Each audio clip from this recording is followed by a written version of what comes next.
Do you need to replace the CMOS battery in your Dell G3 Well, I'm going to show you how.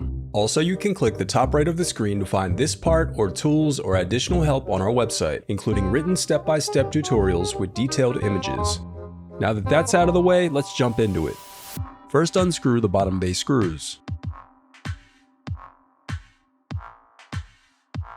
Now use your fingers or a plastic scribe to pry apart and remove the bottom base cover. Now disconnect the battery. Now pry out the CMOS battery. The reassembly of your laptop is as simple as following your steps in reverse.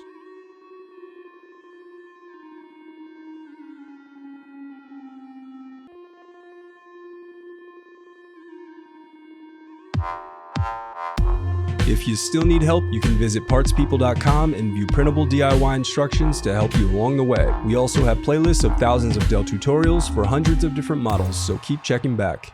Thanks for watching.